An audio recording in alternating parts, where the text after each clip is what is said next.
Yes, I we do. We operate best when it's just we ignore this countdown. But we kind of love it because it's time. It's showtime. I want to paint a picture too. This is not normally the version of Meg that we get. Oh. This curly wild hair and the makeup. I'm really like loving and so jealous of these girls. It's everything. What did you do? Is it braids? Did you crimp? How 90s did you go? Yeah. No, I just used a wand thing, the stick wand. I don't know. I'm hair stupid. I don't know what they're called. No, you're not. You are rocking that. Yeah, no. Disagree. We disagree. If you would take a look at my mane that we have going on here. I do not know what the apparatus was called, but it did this. And it was a hot stick. It was a hot stick. It was and now it looks like this. So if anyone's wondering, if you want to get yourself some curls, go and get yourself a hot stick. Purchase a hot stick. At the hot stick store. At a hot stick store. Let's talk about that. I haven't washed my hair in long enough that I can't remember. So yeah, hence what I'm doing back here. Like exactly progression. I think it's like you blow your hair out. It's nice. You're chilling with it. That lasts like 2-3 days maybe. Then you can like do what I'm doing with a clip in the back. Yep. Then it goes to the ponytail. Then it goes hat, and then it gets washed. Like there's no need to do extra effort. I don't think. No, but you don't skip any part of that progression. No. Each part gets reached before you bother to wash it. Hair blown out like full effect. Like you gotta, people that are washing their hair more than once a week, good for you guys. Absolutely not happening. I don't have that energy. I don't live that life. I don't have that desire. Nope. It just doesn't, I mean, maybe it would help my arm workouts, but there's just no way. But I'm not convinced. There's got to be an easier way. No. And I do feel like it brings in versatility to the hairstyle, which has to stand. Told, I also don't usually do my own blowouts. I go and get it blown out. So there's that too. I haven't used a blown dryer since 2018. Blowing my hair out? What?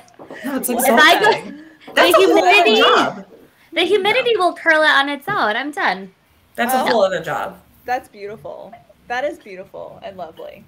I love that. Well, thanks, Andrea. That's all we needed today. Have a great night. I got you. Hairstylist. Add it to the resume. You know what I'm saying? We're all set. We're all set. That was the end of it. Thank you. We're good. The value that we were looking for, we've captured. You're welcome. Basically, to recap, make life simpler. Wash your hair once a week at most. Absolute most. The only thing you have to do is procure a hat. Right. If you want. You could also substitute the hat for a messy bun. Those are interchangeable. Yeah, throw a headband. Anything that will cover up. You know what I mean? Talk about the headband. A headscarf, you know, like anything that covers up. Huge fan of the head. I'm a huge fan of the headband. Just like anything that's gonna like cover up the grease. That's what I have. But the answer of washing the grease out, not on the table. Not for at least before 7 to 10 days. No, just can't be. I think something needs to be said for those of us who are unashamed of the grease and who just don't care. I walk out the house. How many times have I gone to the dermatologist or something and I've been like, oh, how crazy, I have flakes today. Yeah, it's just an accessory. That's just my accessory. Or my shine. You see grease, I see shine. So. It's all about perspective. Wait, Meg, excellent point. Why are we trying to cover up? No. Lean into it, ladies. Right? We just have to stop. We really have to stop. One time, a couple weeks ago, I didn't have any dry shampoo, so I was putting baking soda. Does the trick. Beautiful. Oh yeah. Oh, the original dry shampoo. Yeah. Brian came in the bathroom and he's like, "Are you cooking? What are you cooking? You are disgusting. Get in the shower." That's how I know. That's how I know. And I need it to be clear. That's not how I know that it's time to wash. That's how I know it's getting close. Is when we're laying together and Jared's like, "Oh, it smells," and I'm like, that sucks. So really figure out something for your nostrils because I'm not doing anything with my hair. So. Unfortunate for you, sir. Really sorry for your problem. Like you should turn the other way. I don't know what to tell you. I'm not interested in snuggling tonight anyway, so not an issue I have. It seems like a me problem. So alternative solution, if you would like to wash it for me, right, and dry it and style it. That's on the table as well. That's on the table. Aaron has really long hair, and he washes it every day. I'm like, you're just weird. That's too much. Every day? Absolutely not. Sir, I'm saying. Come on. No. These are poor life decisions. You're making them every day. Listen, being a therapist, you're really not supposed to help your own family members, and I can't help him. I really can't help him. It's just you just let him fly and do his thing. He's gonna have to fail on his own. He's gonna have to fail on his own. One of these days, he won't have those long, luscious locks, and he'll wish that he didn't. Build your wings on the way down, and you're figuring it out. So. It is what it is. And that's Andrea, folks. Thanks. That's it. I am who I am. I have not changed, Kylie, at all. I knew it. Oh my God. Oh my God. Okay, you guys, we are here, if you can't tell, with my delightful friend, Andrea. We know each other from undergrad.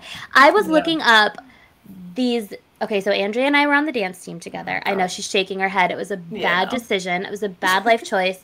I went down the dark YouTube hole of, I'm not even going to say the name of the school so that people don't help themselves. It was not good, guys. Andrea, what? Do that to yourself. I'm sorry. Wednesday? On a Wednesday. It's the worst day. It was uncalled for. Although I'm positive that this is what you're saying, but like if someone were to actually look at it, you're probably on fire. Like you're probably Kylie for sure was. Kylie for sure was. I don't think that's correct. I think I'd like to argue this point. I'd like to argue the point. It's not. We're going through so many things. Hairstyles, debate team. I really love this for us. We should talk about shaving your legs next because I feel like that's I'm for sure getting laser. We'll get into the laser hair process. Oh, inner thigh. It's gone. Done. I can't wait. Girl, done. Brazilian. So wax or laser? Laser. I'm going to do it. I'm going to do it. I just started getting laser my face. I just went for the first time last week, and after I left, I was like, I love you. I think I told her that. I was like, we shouldn't say I love you on the first date, but basically I'm going to because I already feel my life has been changed, and I'm going to do it. I'm going to be a naked mole rat, and I'm going to lean into it, and I'm just done. You know what though? Funny. I should have started with my face, but I didn't. I'm going top down. I'm gonna go top down. I am going right in inner thigh, you guys. I'm scared. What is the letter? I don't care. What's the word? What is the combination of words to describe my feeling about this? I don't know that it exists. I'm scared for you. The types of it just grows so fast. No, I got you. Thick. And it's and I'm not talking any not even bikini thick hair too. Thick hair. Yeah. And it doesn't matter. The ingrown, it's so painful. I'm not doing it. I so hear you. I don't have anything to protect on my leg. It's coming out. Yes. Okay, you know what? Tell me how it goes, and then that'll give me the courage to do it. You have to start it in the fall. That's always my downfall. Okay. I forget because you can't be in the sun. Listen, put it on the calendar in August. That's Set a reminder as a task right now. Set a reminder, and then just schedule it. That's how I run my life. I'm like, oh, that happened in the fall. Not going to remember it. Putting it on the calendar. Putting it on the calendar. You know what? I'll go write it. I'll physically write it on the squirrel calendar. That's what we're doing. Yeah. So far what we've learned today is only laser your hair once. And everybody needs laser hair removal. Especially if you're in the club like me who I'm part Italian, part Irish, like a European mutt. And somehow I got the light skin, but the dark, thick Italian hair. Oh, Meg. Yeah, it's the worst, man. And it's not just on your head. It's everywhere. No, the worst part is that the thick hair is not on my head. It's on my body. Yeah. That's rough. I'm okay with it. Sorry. Yeah. That's rough. No, the not good. genetics were not on my side. I'm Greek, Irish, and German, and the Greek just really everything comes on out. Yeah. Hence, sure. back to washing the hair once a week because it's just too Obviously. tiring to like do anything with it. Lord, I don't know of a single person who's going to disagree with this conversation. I encourage up, the conversation. Yeah, exactly. I encourage that conversation. I'm here for your rebuttal. Yeah. I can't be convinced, but I'm willing to try. Leave your rebuttal / agreements in a review of our show. I like this. Leave us your thoughts in a review. Make sure it says 5 stars, and then leave us the rest. Amazing. Okay, Andrea, I do feel like people have already gotten a solid little taste of you, but tell us who you are. Tell us what you do, and I know there are many facets of that, so give us the deep dive. Go.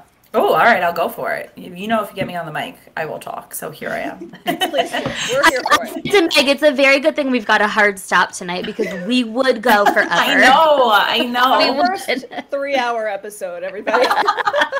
You're very welcome. More listeners. So, I am the founder and CEO of Therapy Connection. So I started Therapy Connection, an online group practice, in August of 2019, not knowing the rest of the world would be telehealth, but here we are. So I have clinicians doing mental health therapy in a few different states in the U.S., just providing one-on-one support. We're going to be starting groups very soon, which is awesome. I have a team of 18 clinicians right now, and they are, I love them. Yeah, amazing. And I love them too. They're all so good at what they do. I really, really am so fortunate to have them. Yeah. And tell us, just clarify, because I know, but tell us what type of therapy this is. Yeah, so it's all mental health therapy. So okay, it's licensed perfect. Mental health clinicians, licensed clinical social workers, licensed mass social work, all in all different states. Primarily starting off New York and New Jersey, but we're in Texas, North Carolina, and Florida as well. And then I also have another company that is focused on helping specifically therapists and coaches with their social media, because it's not something like you guys were talking before, like even like doing the tech side of stuff. This is not things that you learn in school, like or things that you learn, right? Like you have to Google everything. So I noticed that I'm a person that loves social media, and I love showing up, and I love just showing up as myself, because I don't think the world does enough of that. So couldn't agree more. Yeah. So I teach therapists of how to do that and how to relate their like day-to-day things that they're doing to therapy, right? Like I'm big on analogies, so I help clinicians kind of do that. I also teach a course. It's called Have It All Habits. It's for women who are like transitioning from full-time work to being entrepreneurs. And teaching that. And then I sell journals. So I create like a journal or a book each month, and I sell those on Amazon. So it's fun. That's so fun. Wait, tell us more about the journal. Yeah, and we'll put the links to all of this stuff in the show notes, because obviously once we start talking, we're all going to want one. So the biggest thing that I tell people all the time in therapy, I use this with my clients all the time, is brain dumping. It's literally taking all the thoughts in your brain and just putting it somewhere. And I always say this, and I'm sure anybody listening can tell, I'm not the type that's going to be like, I'm not going to tell you to journal and be like, dear diary, today I did, like, that's just not me as a person. It's cool if that's you, but it literally is not me. So I tell people to brain dump, and it's like, whatever's in your head, just throw it on paper. And then I created this journal that helps you like put those thoughts that are on paper into like 4 compartments of your life, whichever they are. So like work, family, bills, whatever it is, compartmentalize it and circle it and see how you could prioritize it so that you don't feel like the weight of the world is on your shoulders, right? Like, and just like sift through it. Yeah. Hello. I feel like my response to that is to take a deep breath. Me too. Yeah. And that's what it is. So I tell everyone, like, yes, of course it feels like homework when I tell you to like brain dump every night, but if you don't put those thoughts somewhere outside of your brain. Where is it going? It's going right into, and you guys know this, doing health stuff, it's going trickling right on into your gut. It's trickling right into your heart racing. It's trickling into all those things. So being able to like sift through. Yes. Yeah. Yes. 100%. Okay. I have so many questions, but first, explain how you got into this. Tell us your background a little bit, where you started, how you got into this, what kind of motivated you. Tell us your story. So in college, this was not what I was going for. I was originally going for occupational therapy. It didn't work out the way I wanted it to, but there was a reason, clearly, right? There was a reason for it. Always. Yeah, so once I graduated undergrad, I kind of like took a year for myself to like just enjoy life. You know, I was teaching Zumba, I was teaching dance classes. Another friend of mine was doing mental health and she really loved it. So I started like looking into what that would be because as you can tell, I'm a people person and I've always been in the like the world of wanting to help. So I just went to school, grad school for mental health counseling, and few years even after that, I was working in nonprofit. For about 8 years, I was in nonprofit, and one day I realized like I wasn't living my life for myself, and I was like, I need to create a space and a job that I could. Truth be told, I wanted to just work from home. I was like, I want to chill at home and like also travel the world and like do fun things, and like I'm gonna create that. If I can't find that and find something that's gonna pay me what I want, I'm going to create that. Because I also know, so I created it, but then I also created it as a group. And most therapists don't do that. They start off solo and then build. And I was like, nah, if I'm wanting this, there's more people that want this too. I want to create that space for them.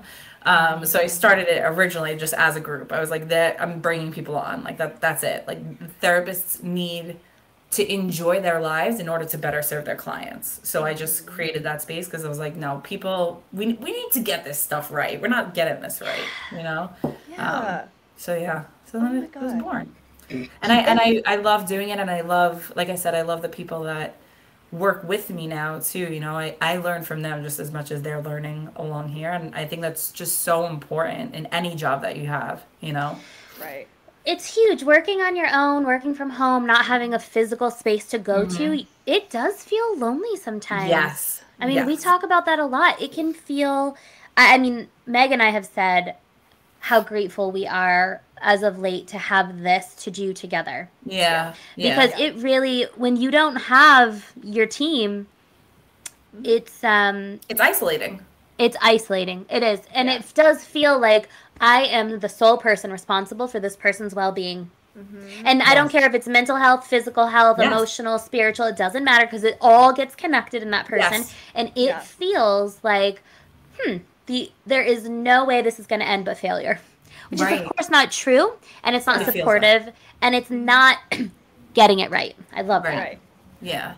So I actually have, if you don't mind, I have a question, Kylie. I want to just jump in with it. Oh, okay. Yes. So wait, I have two questions, actually. I know where you're going with this. We know what the first question is what are we drinking? What are we drinking? Andrea, are you drinking anything right now?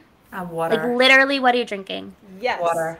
Yes. Get that water in there. Nice hydration. Did you see my face? That was so... Did I drink water? What do I do with the water? Nothing. We just do this cute little thing about because we love. We have so many always water. I'm big on hydration.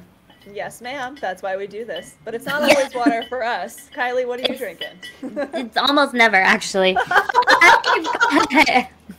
Almost never. I mean, I drink the water, but I save my fun things to talk about. I know. I do the same. Like, let's be honest. I do the same. I have my Olipop. I love that. I always see you. Love this. Yeah, it's so amazing. Tell our listeners who aren't familiar with it what it is and why you love it. Olipop? This is not an ad. Yeah. Yet. I was gonna say one day it will be manifest that shit. Yeah, exactly. In all honesty, Olipop is kind of like it's kind of like a soda, but it doesn't have all of the sugar and all the crap in it. So it has 5 grams of sugar, this particular flavor. Some of them have like 2. But what I love is it's got each one has 9 grams of fiber. So if you are trying to get 30 grams of fiber minimum in your day and you're drinking 9 of them, I mean, I know. It's really, and they're so damn tasty. And then all of the other ingredients in them are like marshmallow root and slippery elm and cassava root and chicory root and Jerusalem artichoke. I mean, this is where the fiber comes in. It's so soothing to the gut. Wow. It's the epitome of a functional food. Drink. So yeah. I love them. Yeah. These, I love them. It's just, this orange one is my favorite. Wow. What is the orange one? What is that? Like creamsicle? This like one's what? orange squeeze, but they have a creamsicle one as well. Oh. Which is what I thought I grabbed, actually. You did not, though. But I didn't. But anyway, yes, this is my treat today. Meg, what you got? Nice. I am drinking water. However, hold for pause. I am drinking. My husband's sick. All right, so I've been playing nurse. I don't think. So yeah, he's sick. But and also, as you know, I cannot swallow pills. So all my supplement, like this is like a very funny joke we have here. Meg can't swallow. Aw, it's all right. It happens. It happens. It's okay. So all my vitamins are in liquid form. So I am like drinking a souped up. Like we got zinc, we got vitamin C, we have vitamin D, we have all the B vitamins. The whole club is in here. Wow, are you guys gonna do a marathon after this? This is amazing. I mean, it's morning for Meg, so she's got a day. True. Not only is it morning, but you guys are witnessing my hyper focus alter ego. I have ADHD, and we are in a hyper focus today. I love that. Ride that wave, girl. Ride that wave while you can. Yes. She's here, and she wants us to be productive and run around like crazy persons. So ride that wave. I don't relate to that today. Not one bit. 0. I'm sorry. I'm glad. Okay. I'm glad you're doing it. Yeah. So the second question is one I've been wanting to ask you, Andrea, because we were just talking about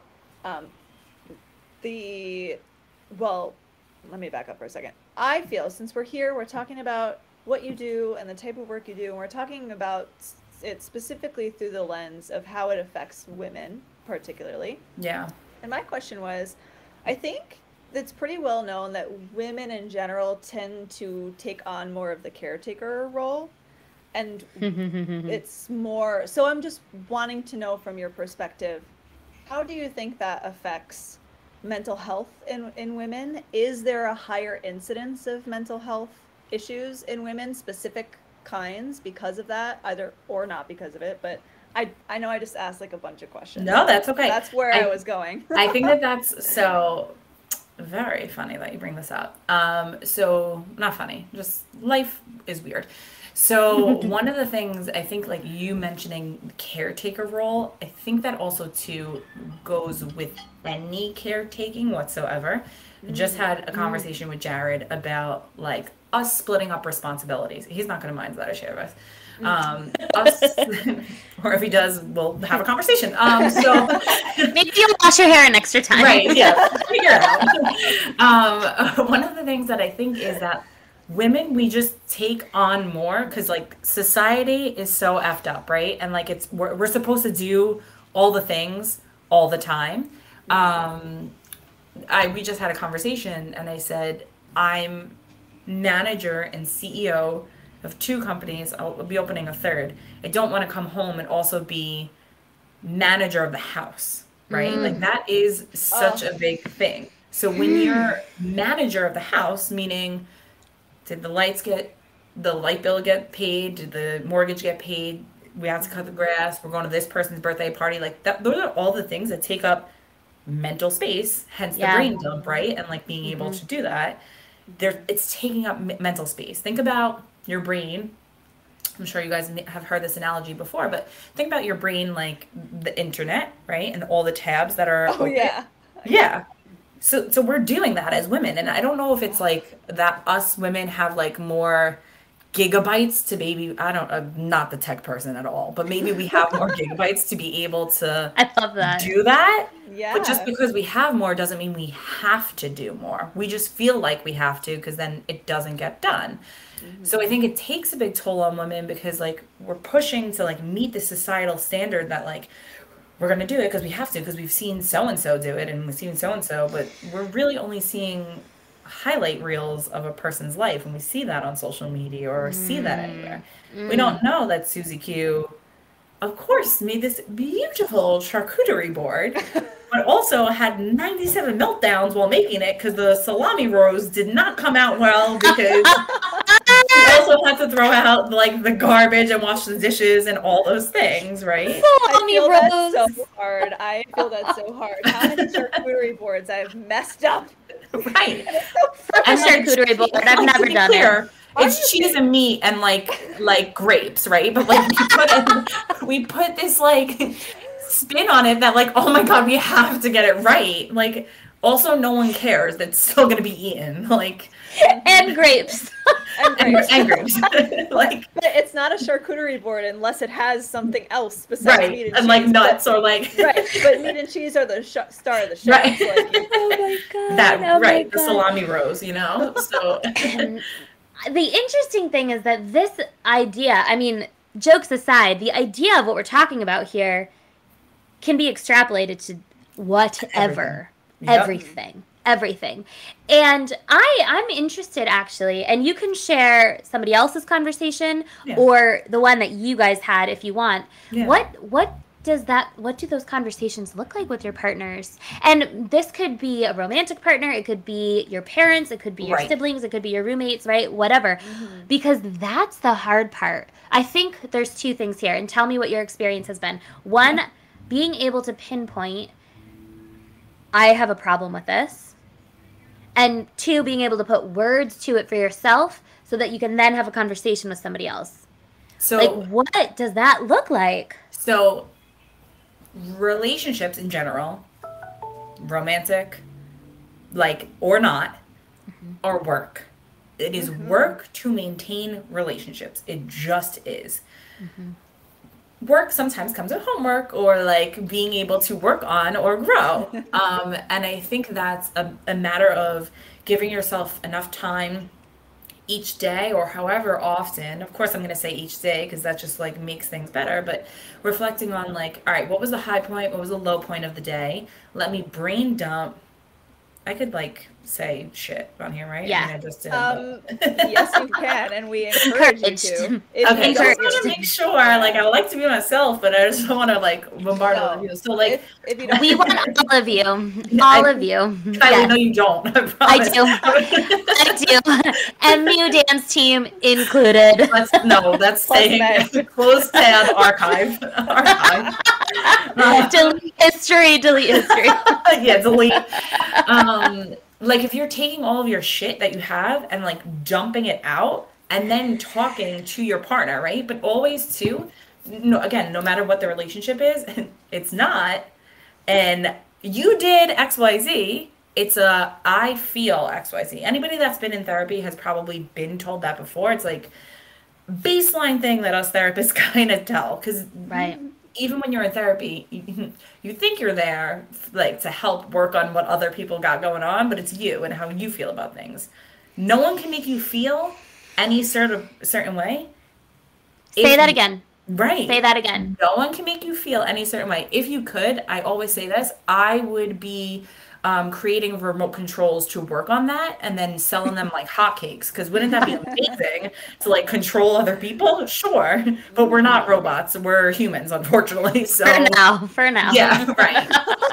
A good example I want to give is I had a client recently tell me that she was holding on to a grudge and wanted to hold on to a grudge because she wanted to make sure that the person in her life knew what it is that she felt. So I know the listeners can't see, but like, let's say you're holding something, right? I'm shaking my water bottle and I'm holding it. Now I'm holding on to a grudge. That friend's not holding shit. I'm holding it. So the only person that it's hurting is me. That's going to get heavier and heavier. I mean, it's only a small water bottle, but if I keep holding this forever, that pain is going to stay with me. So it's having that conversation and saying, I feel whatever this is, here's what went on. How do we come together as a team so that we're not feeling this, I'm not feeling that resentment towards you, and we're having a friction with us, you know? Oh, that is so relatable. Oh, man. It sounds so simple. I mean, when you spell it out like that, it sounds like step 1, step 2, step 3. Then what is your experience when you're actually working through these things with people? Because it's not right. I wish you guys could see her face. It's so good. Never. Yeah. It never right. is. She was like, no. It never is, because we also too always want, like, because what happens is the first time around doing this is like, I'm going to say I feel, and what's playing out is that the next person's going to say I feel also. And guess what? That person probably isn't in therapy. And so they're not going to say I feel. Like, they're going to say you mother effer XYZ, and like they're going to say all that. They're not going to say I feel, because they don't know that right now. So when we're going into those conversations, it's not a matter of like, I need to check off this checklist and make sure you're really hearing and also relate to this checklist. It's a matter of me getting out what my feelings are and discussing how we can do something so that my feelings are better. And it's not always going to be that that person's going to be like, you know what, you're right. I'm not gonna just step out of my shoes and leave them in the middle of the hallway. I'm gonna clean them up. Like, it's not gonna go that way. We're going to say like, all right, I'll work on it, and then it's gonna take 3 or 4 more times probably. Right. But it's a remembering of like having the conversation and saying like, we spoke about it the other day. I'm really still frustrated that I'm feeling disrespected that you didn't follow through what we agreed upon. Right? Not once saying you, saying I or we. Yeah. I or we, saying I or we. Wow, yeah, that's good. Yeah. So what do you think, now in your experience, because you counsel people of all genders, I'm assuming. Yeah. So do you find any trends between them about like, on this topic of being able to use words, like the ease of how easy it is to use a words like I feel or we? Do you find any patterns? So I will say with any of the clients that I've had, a lot of the women have been, I'm trying to think of all of my clients, a lot of the women have been more quick to use you and like become a little bit more assertive. I wouldn't say aggressive, but more assertive with it, because I think they're so used to not being heard. And us, like in general, like women's mental health is just not, we're always looked at as like we're making stories up or fabricating. Hysterical. I don't know, amongst many things that we are, I'm sure we're great storytellers. However, when we want to tell our truth, no one takes it. Like, you know, so I think oftentimes it's difficult for like the women that I see to say like I feel, because I also think too they've never been allowed to, right? Like in certain aspects of like allowed the moment to say I feel or allowed to have certain feelings. And with respect to men, I think it's difficult just because of how society's placed. Like men are only allowed to feel like anger or just neutral, right? Like that's like the only emotions that they have. Totally. Yeah, my like we always say this about my dad. He has 2 emotions: happy and pissed off. Yeah. And anything that falls in between is going to just be pissed off. Yeah. So he could be feeling a million different things. I love you, Dad, so much. Everybody loves you. Oh, he is so great. He's the best. He's the best. But he would agree with that too. I mean, and he's got 4 daughters. So if you could just please imagine. Okay. Yeah. I think also, I think it's also quite vulnerable to actually own what you feel.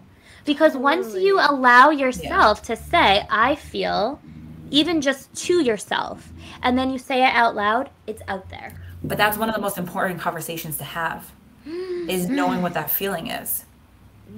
Because like, how often do we sit with our feeling? Yeah. How often do we sit with our feeling? We're always placing emphasis on why that feeling has happened. We're like, I'm sad because of right? Or I'm pissed off because just sit with your feeling for a second. Like, just sit with it, feel that emotion, because then you're also going to be able to label that at other times when it's coming on. Because think about being a baby, right? And we're crying, and it's like, are you hungry? Are you like, do you need to be changed? Are you just upset? Like, what are you? That's what we do when we're older too. If we never sit with our emotions, we don't know what they are. We can't label them. So just like sit with your emotions sometimes. You know? Meg, are you feeling called out? I'm feeling so called out. Like I didn't know I was going to be taken to task today. God. We're being called onto the carpet here. I think this sparked something for me because you mentioned kids, and I think that, and I want to be clear here. I don't have children, so I don't this is not coming from personal experience, but from what I've witnessed. Children are very often told, "Shut up. Don't cry. Get yourself together. We're not acting like this. This is not okay. Absolutely not." And that seems to me, sure, is there a time and place? Like, do you need to tell them, like, okay, it's time. It's been 2 hours. Like, okay, it's time. And is there also space to just, like, lose your shit because you're a human being? Yep. But on a regular basis, it does seem like that is when we're trying to figure out our emotions. This is men, women, it doesn't even matter. Yep. As human beings, we are told from a very young age, don't feel that way. I don't want to hear your temper tantrum. I don't want to understand why you're frustrated. I don't want you to talk about it because it's embarrassing to me and we're out in public and we need to go to Target. Right. You know what I mean? To get the salami for the rose for the short period. You will be the disgrace of the neighborhood. Wait, hold up. Is that why we're so upset about the salami? Is because we've been told that we can't be frustrated that it doesn't look like it does on Instagram. Right. Yes. And we've been told that if we are not perfect, yes, then the only other alternative is fail. Right. Yes. Trash. Yes. So I will say though to Kylie to that point. So we know I do telehealth. At a point I was doing therapy in person though. One thing you will never, ever, ever, and this is not to knock any other therapist, but one thing you will never, ever, ever find in my therapist's room if I was in person is tissues. You're crying, cry a little heart out. You need to feel that. I'm not going to take a tissue and give it to you because to me, that's a sign of put that away. I don't want to see it. Wow, yeah. So I'm not going to give you a tissue. You cry your tears. Let it out. Let it out. That's what this is for. You know, I will never, ever, ever grab a tissue and give a tissue to someone. I won't do it. I love that. I love what that symbolizes, actually. Yeah. And you know, we've all seen kids lose their shit simply because they're tired. How often do we feel that way? I say every time I see a kid doing that, I say, I wish I could do that too. I want that too. I do that. Yeah. I do. Right. I'm not even kidding you. What I just said there illustrates your entire point. Yep. I wish I could do that. Your point being, you should. You can. Yeah. I literally, I kid you not. Sometimes I go downstairs. We just got a new carpet. I made sure it was nice and fluffy. And sometimes I go and I just cry and I lay myself down there and I cry because I love the texture of it. I feel comfortable. I feel safe. And I just cry and I let myself have it. You know how good I feel after? I feel so freaking good. A crying carpet. Listen, carpet. There are very few things that a solid cry will not help. That's right. True. I mean that. I do. In my experience, I've never felt worse after crying. Because what are you doing? You're getting this out somewhere. Right. You're getting from your brain a physical release. Yes. Yeah. Yes. Yeah. We need it sometimes. Oh boy. I literally have pains in my chest right now because I'm like, no, it's a good thing though, but it's just like. I was like, oh, we'll fix that. We'll get through that. Feel it for a second. Is this disrupting your plan of being super productive today? Because Andrea and I are wrapping up our day, but you've got the whole day to have fun. See you later. Bye. You know what? You know what this turns into? It just turns into okay, I'm just gonna move around then and get so maybe it'll be good for me to just just. Do you ever do grounding exercises? I cannot ground to save my fucking life. Tell me what that means. Tell us what that means. What's a grounding There's a few different techniques that I do. One of them too, maybe this would be good for you today, Meg, too, just to reground is just grab an ice cube and just take an ice cube and move from hand to hand and just stand up and like just do that. It's getting you to like grounding is like being present in the here and now, right? So like physically sometimes we need to touch. To get grounded sometimes I go outside and physically just touch the ground and the grass. I'll go no shoes, no socks on, just feel like the earth beneath me and just do that. Or there is a method to use all your 5 senses. So if you need to get grounded in the moment, it's finding something you can see, taste, touch, hear, and smell. So anytime that I'm overwhelmed or overstimulated and I want to get back to the here and now, I'm like, okay, I can see you guys. I can hear the cars outside. I can smell my candle. I can taste, I don't know if I had gum or something later, right? Like you're doing all the senses to just get back to the here and now. Oh, I like that. I love that. Yeah. I like that because you don't have to do anything. It's there. No. You have. It's just what you already have. I'm not a meditator. I told you I'm not a Dear Journal girl. I'm not a meditator either. It's just it ain't my jam.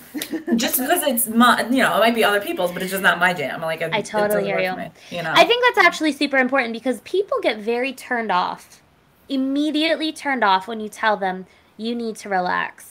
You need to work on managing your stress. It doesn't take away how true that statement might be, but it does put them in a position where they're not interested in actually exploring it. Because if you're saying to somebody, you need to meditate, and they're telling you, I'm not there, then you just leave them with nothing.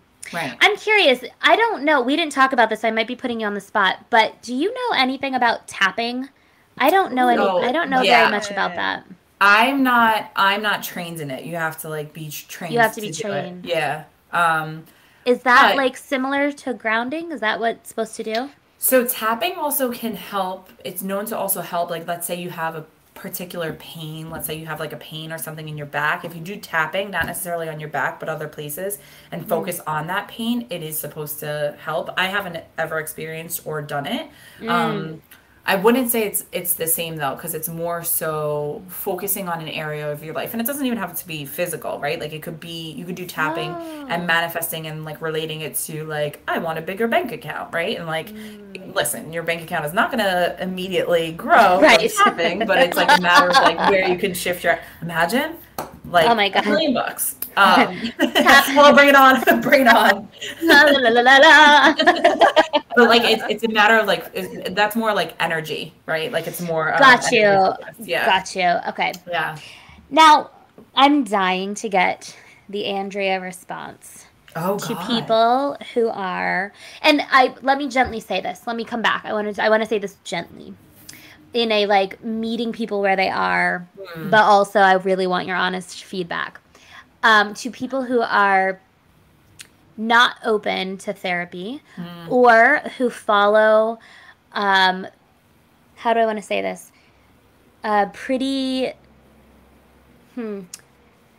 stigma of what therapy or my therapist comes with in kind of like our society. So yeah, what are your thoughts on that? What might you say to those people? Yeah. Because when we're talking about relationships, and there is one person who's doing therapy and working and trying and da-da-da, and there is another like that doesn't work. Oh, it's hard. Yeah. Right? Like, I shouldn't say it doesn't work. It's gotta be. So yeah, tell us a bit about that. So I will start off by saying this. I think that the pandemic did a lot for helping destigmatize. Reason being, everybody that right? And this is just my perception of it. We went through a global pandemic. The globe went through this traumatic event together that we're still cleaning up and jumping through like things, right? Totally. We went through this like global thing together. So everyone was like, shit, I'm stressed out or depressed. So everyone was like, you know what? I'm going to try therapy. And if Susie down the block is going, that's okay. I can go too. Because, like, Susie, it's okay that Susie's going, so I'm going to go too. And then what happened was us therapists saw everybody coming in, and they're like, I'm here because of the pandemic. And we're like, what else has happened in your life? And they're like, So like not one client that I started off seeing for the pandemic is just a pandemic related client. Never. They got years of trauma. They got years of, and one of the questions that I ask people is like, have you ever had a traumatic event in your life? And usually I get back, what does trauma mean? And I said, that's not my definition. Trauma is what your definition is. We can both be in an event together and it doesn't impact me at all, but it impacts you for years, right? So trauma is the definition of what a person wants to define it as. You can't tell another person what that is. So going back to it though, if you notice though, like most of the globe all went to therapy because this one thing was okay because we were all doing it, right? Like we were all doing that together and it was like the thing you were supposed to do to get through those hurdles. When I met with clients that don't want to go to therapy or like, no, I'm never doing this, I always just ask why. What do you think that means about you? And I truly just ask them that. Because more times than not, they don't have an answer for that. Or it's this idea that if somebody else knows that I need help, I've failed. Because it's an unreasonable expectation. Right. Yeah. And it's like, so it's like, okay, so you failed at what? What did you fail at? Right. They're never going to have an answer to that. Or like, and then I say like, it sounds like to me that you've always been really independent. Who do you know as someone in your life who has asked for help? And they'll like say like literally whoever it is. And I'm like, well, what do you define them as with asking for help? How do you view them? Usually not in a bad light. Right. Totally. This is fascinating. I was just talking to one of my girlfriends about therapy and going to therapy and who in our lives or in their lives know, and she had shared this experience that she had casually kind of mentioned something about how my therapist would love that in a group of people, and then one of those people texted her and said, I heard you mention this and can you I'd love to know more. I've been thinking about this. See? And I didn't know. You never know the power that such that an has. opening. I know. I was talking, to some family members about stuff like this too, and to hear the words of like, oh well, if I were to go to therapy, like, say that again. Say it again. Tell me again. I mean, and I don't mean that, right? This is not in a judgmental way. It's just to your point. It is the power of choosing to be vulnerable and showing people the same way that you show them other leadership skills or lead by example type of thoughts, right? One of the things that I will say, because I never mind saying this, I go to therapy. I'm a therapist that goes to therapy because I want to be a better person. Because I want to be a better person. Yeah. How am I supposed to be the best version of me if I'm not working on me? Truthfully. Here's the thing that when I was talking to some people about this, and do you see how I continue to be really vague when I say that? I would love for the day when I don't have to be so gentle and careful about that. But we're just, it's not everybody. We're getting there, though. As a society, we're getting there. People are like, therapy is cool. One of my clients is like, me and my friends were talking about our therapist. I was like, I love that. That's amazing. I want to give you other topics because we're not that exciting, but sure. Actually, I'm going to interrupt my story. Last night, we were with some friends, and one of them said, did you just say a man in therapy? Green flag. Green flag, yeah. Hell yeah, it's a green flag. That is so sexy. That is so sexy. That's what he said. He said, are you telling me that this is a man who can communicate his wants and needs? Isn't that hot? Sexy. Like, wow. One of my clients is like, yeah, I'm dating this guy. He's been to therapy before. I'm like, oh my God, sounds amazing. Love him. Please continue. I'm great. All I'm hearing is good communicator, hopefully, so... The new version of thirst traps that I'm seeing is just men sitting in literally though. And not for nothing, it's not even an age discrepancy of that.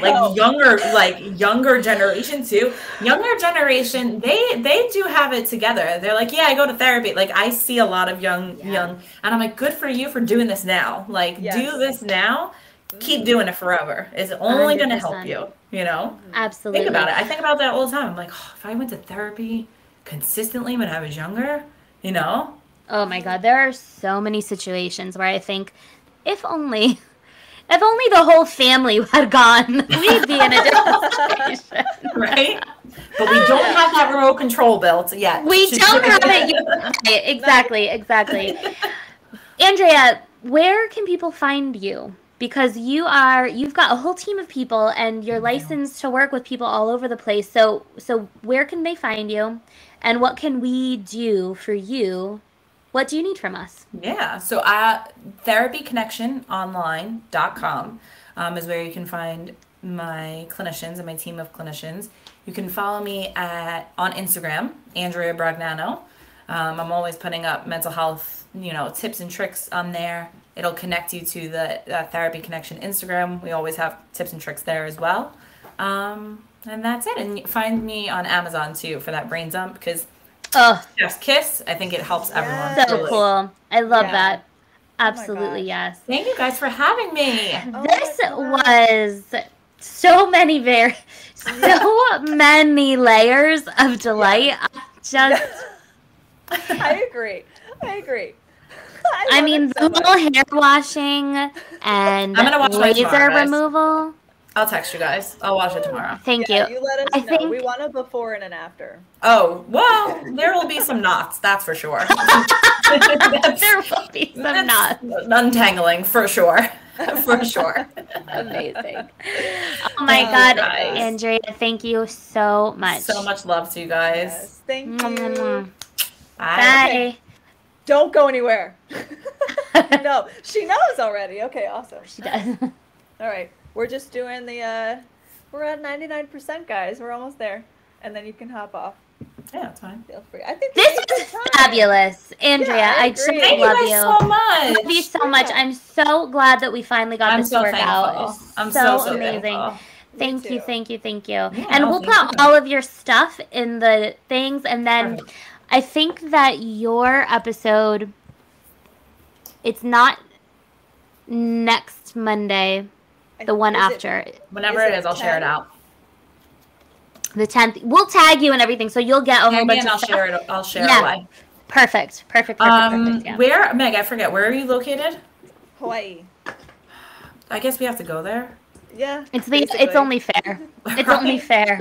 Kyla, where are you these days? I'm in DC. Okay. I'm thinking of putting together, I don't know definitively yet, potentially